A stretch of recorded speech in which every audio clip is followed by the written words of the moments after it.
성경 말씀 시편 9편 4절부터 10절, 12절, 16절부터 20절 말씀 제가 봉독하도록 하겠습니다. 주님은 공정하신 재판장이시기에 보좌에 앉으셔서 공정하고 정직한 판결을 나에게 내려주셨습니다. 주님께서 이방 나라들을 문책하시고 악인들을 멸하시며 그들의 이름을 영원히 지워버리셨습니다. 원수들은 영원히 자취도 없이 사라졌습니다. 주님께서 그 성읍들을 뿌리째 뽑으셨으므로 아무도 그들을 기억조차 못하게 되었습니다. 주님은 영원토록 다스리시며 심판하실 보좌를 견고히 하신다. 그는 정의로 세계를 다스리시며 공정하게 만백성을 판결하신다. 주님은 억울한 자들이 피할 요새이시며 고난받을 때에 피신할 견고한 성이십니다. 주님을 찾는 사람을 주님께서는 결단코 버리지 않으시므로 주님의 이름을 아는 사람들이 주님만 의지합니다. 살인자에게 보복하시는 분께서는 억울하게 죽어간 사람들을 기억하시며 고난받는 사람의 부르짖음을 모르는 채 하지 않으신다. 주님은 공정한 심판으로 그 모습 드러내시고 악한 사람은 자기가 꾀한 일에 스스로 걸려드는구나. 악인들이 갈 곳은 스올, 하나님을 거역한 뭇 나라들이 갈 곳도 그것뿐이다. 그러나 가난한 사람이 끝까지 잊혀지는 일은 없으며 억눌린 자의 꿈도 결코 헛되지 않을 것이다. 주님, 일어나십시오. 사람이 주님께 맞서지 못하게 하십시오. 주님께서 저 이방 나라들을 심판하십시오. 주님, 그들을 두려움에 떨게 하시며 자신들이 한낱 사람에 지나지 않음을 스스로 알게 하여 주십시오. 아멘. 우리는 과학의 시대에 살고 있습니다. 과학이 얘기하는 중요한 원리 중에 하나는 뭐냐? 따라해 볼까요? 심은 대로 거둔다. 뭔가를 했으면 거기에 대한 결과가 반드시 있다고 얘기하는 것이 과학입니다. 거꾸로 아니 땡굴뚝에 연기 난다고 하지 않는 게 과학입니다. 뭔가 이유가 있으니까 결과가 생긴다고 하는 게 과학입니다. 그럼에도 불구하고 이 과학의 시대에 살아가는 현대인들은 죄에 대해서는 그렇게 생각하지 않습니다. 어떻게 생각할까요? 죄를 아무리 지어도 별 탈이 없을 거라고 생각합니다. 죄에 대해서 아무런 결과가 없을 거라고 오히려 믿고 싶어 합니다. 과학의 시대에 살면서도 굉장히 비과학적인 생각을 하고 있는 것입니다. 우리가 무엇을 심든지 그대로 거둔다고 하였습니다. 우리가 주님 앞에 심판받을 날이 반드시 있다는 것이 성경이 끊임없이 얘기하고 있는 내용입니다. 자, 그러면 심판은 두 가지 요소를 다 갖추고 있습니다. 첫째는 따라해 볼까요? 상급이 있습니다. 어떤 사람에게 상급이 있을까요? 잘한 사람에게 상급이 있겠죠. 뭔가 칭찬받을 만한 일을 한 사람에게 상급이 있겠죠. 그런가 하면 두 번째면은 뭘까요? 벌이 있습니다. 따라해 볼까요? 벌이 있습니다. 어떤 사람에게 벌이 있을까요? 뭔가 문제를 만들어내고 문제를 피운 사람에게 벌이 있겠지요. 상급이 있고 벌이 있습니다. 그것이 바로 심판입니다. 그러면 여러분들은 심판받을 때 어느 쪽에 서기를 원하세요? 상급받는 쪽에 서기를 원하세요? 벌 받는 쪽에 서기를 원하세요? 물어볼 필요도 없는 질문을 한 거죠. 그렇죠? 그러면 아까 조금 전에 말한 과학의 원리대로 얘기하자면 상급받을 만한 일을 해야 될 거 아니에요. 그렇죠? 최소한 벌 받을 만한 일은 하지 말아야 될 거 아니에요. 그렇죠? 그럼 뭐가 상급받을 일일까요? 이것이 오늘의 핵심 주제인 거죠. 뭘 해야 상급을 받는 걸까요? 상급은 받고 싶은데, 칭찬은 받고 싶은데 알아야 상급을 받을 거 아니에요. 그렇죠? 뭐 하는 사람이 상급받고 칭찬받고 하나님의 백성이 되는 걸까요?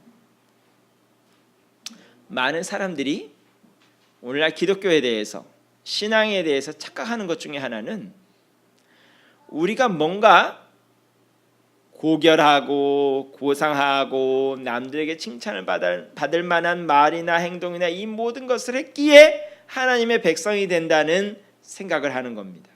자, 그렇게 치면요. 자, 뭐 이것도 하나만한 질문이 될 것 같은데, 여기 계시는 분들 중에 지금 교회 바깥에 계신 분들보다 도덕적으로나 윤리적으로나 지식적으로나 모든 면에서 월등하게 뛰어나다고 생각하시는 분들이 있으세요? 나는 이 교회 문 밖에 있는 다른 사람들보다는 훨씬 더 착하고 도덕적이고 완벽해 하고 주장할 수 있는 분이 있나요? 교회 바깥에 계신 분들이 훨씬 더 나을 때도 얼마든지 있습니다. 그러면 그렇게 따지자 그러면 우리는 다 어디로 가야 돼요? 벌 받는 자리 가야죠. 그럼 여기 계시는 분들은 사실은 메르스 공포보다 더 떨어야죠. 지금 여러분들에게 남아있는 것은 벌밖에 없는데 뭐가 희희낙낙할 게 뭐가 있겠습니까? 그렇죠? 더 떨어야죠. 근데 여기 계신 분 중에 떨고 있는 분이 있어요. 에어컨 때문에 떨고 있을지는 몰라도 자기가 받을 벌 때문에 떨고 있는 분은 제가 보기엔 표정상 찾아보기 힘듭니다.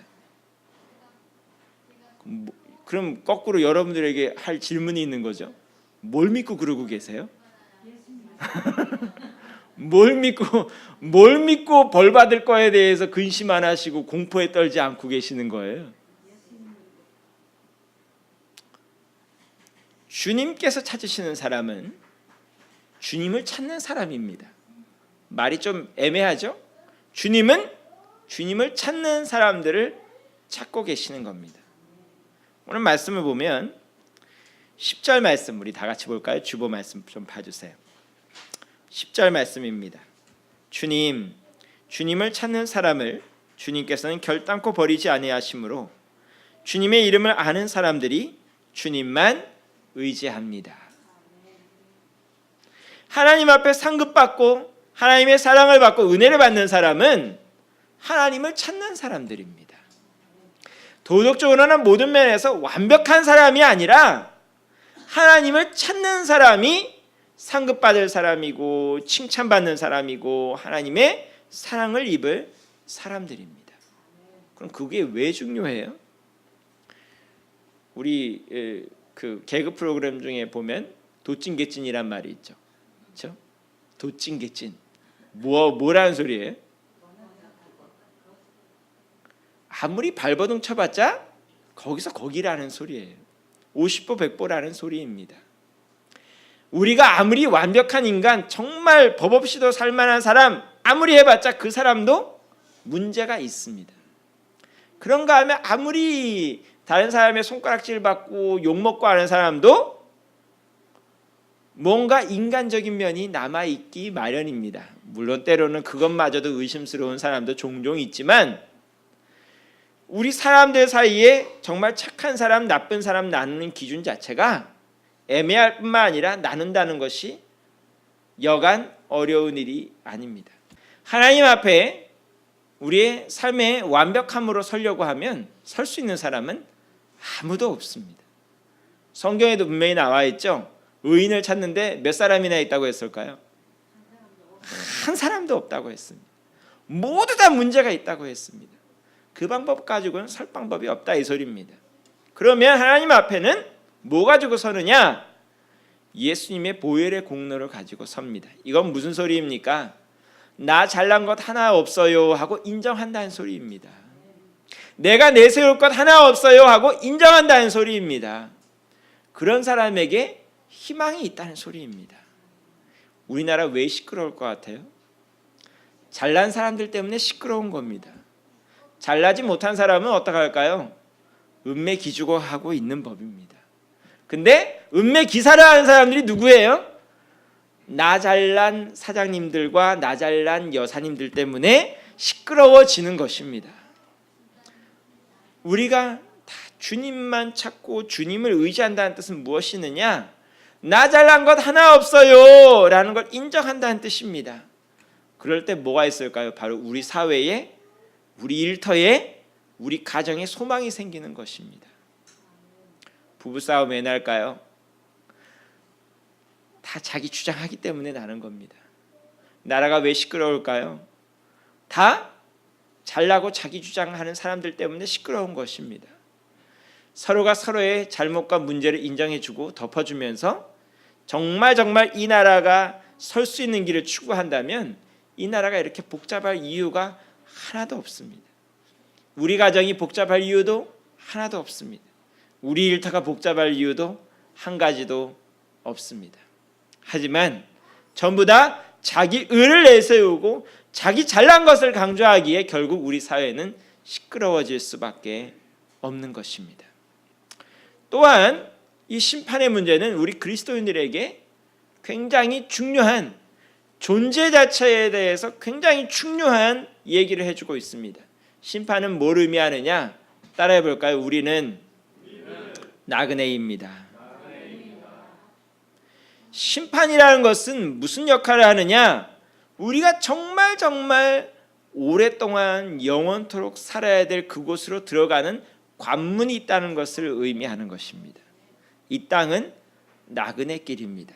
여러분이 아무리 이 땅에서 오래 버티고자 하여도 이 땅에서는 언젠가 짐을 싸야 됩니다.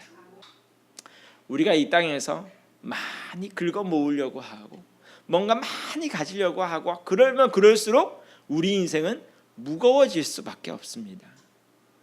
우리가 주님 앞에 설 때는 그 모든 것이 아무런 소용이 없거든요. 여러분이 가지고 계신 명품 시계, 명품 반지 다 소용이 없고요. 여러분들이 아무리 성형수술 받았어도 거기 가서는 아무런 소용이 없습니다. 하나님께서는 여러분의 얼마나 균형 맞춘 얼굴을 가지고 있는가를 놓고 판단하시지 않는다는 것이 문제인 거죠. 하나님 앞에 서는 것, 그런 것이 다 소용이 없습니다. 제가 오늘 아침에 그 아주 유명하신, 이름만 대면 아시는 유명하신 목사님의 설교를 들으면서 잠시 피식 웃었어요.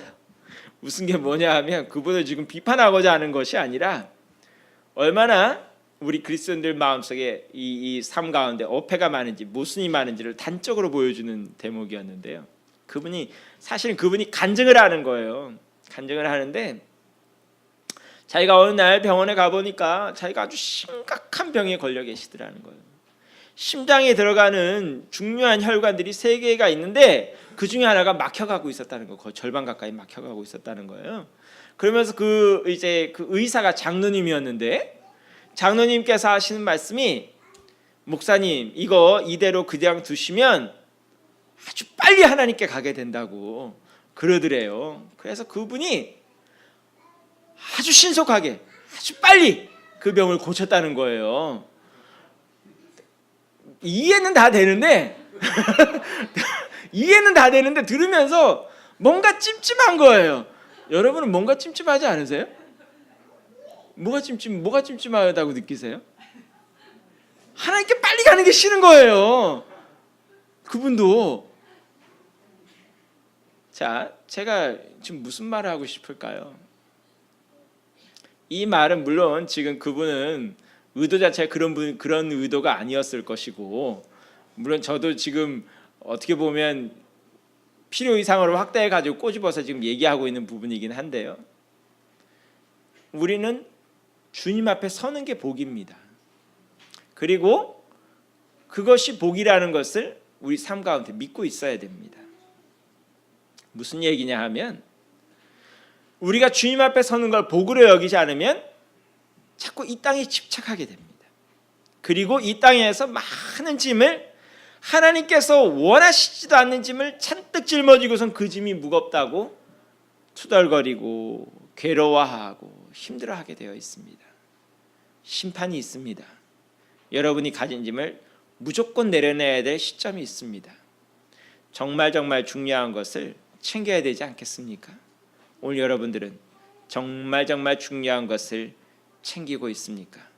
하나님께서는 분명히 부르시는 자의 하나님이라고 하였습니다. 오늘 성경을 보게 되면 여러분들이 오해하지 말아야 될 것은 18절 말씀 한번 볼까요?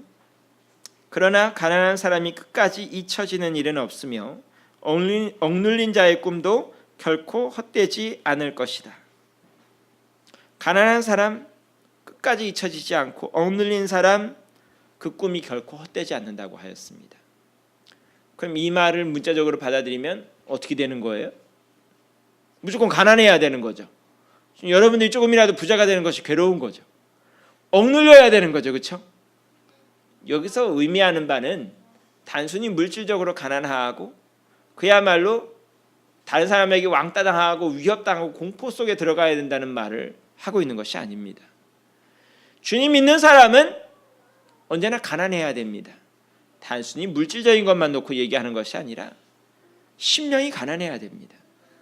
심령이 가난하면 어떻게 할까요? 사모하게 되어 있고 주님이 필요하다는 것을 수시로 고백하게 되어 있습니다. 마태복음 5장 보면 심령이 가난한 자는 복이 있나니 뭐래요? 진짜 복이 많이 나오는 대목이잖아요. 그렇죠? 마태복음 5장 진짜 복 받으려면 어떻게 해야 되는지 나오잖아요. 그렇죠? 심령이 가난한 자는 복이 있나니 천국이 그들의 것이라고 하였습니다. 심령이 가난해야 됩니다. 억눌린 것은 무엇입니까? 바로 이 땅이 주님을 의지한다는 예수님 믿는 사람이라는 그 하나만의 이유로도 우리를 얼마든지 힘들게 만들고 어렵게 만드는 일들이 많이 있습니다. 그런 억눌린 상황 가운데서도 뭘 해야 된다고요?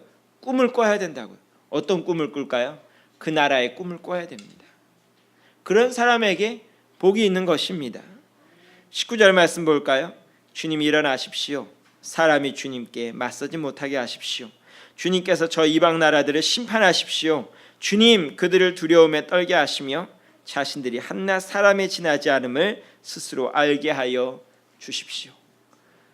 주님 앞에 우리는 한낱 사람, 그야말로 우리 숨이 끊어지면 갈 수밖에 없는 사람입니다. 기억해야 됩니다. 우리가 사람이라는 사실을 인정해야 주님 앞에 무릎을 꿇을 수가 있습니다. 자꾸 사람들은 자기가 뭔 줄 알아요? 자기가 하나님인 줄 착각해요. 그렇지만 분명히 알아야 될 것, 우리는 하나님이 아닙니다. 우리는 주님을 찾아야 됩니다. 주님을 찾는 자들에게 하나님은 상급을 주시고 주님께서 영원한 기쁨과 평안의 자리로 인도해 드리실 것입니다. 오늘도 주님께서는 예배한 자들을 찾으십니다. 왜요? 예배하는 것 자체가 하나님을 찾는 것이기 때문입니다. 오늘도 여기 모인 모든 분들이 주님께서 기뻐하신 예배, 주님을 만나는 예배 드리실 수 있기를 간절히 축원합니다. 기도하겠습니다.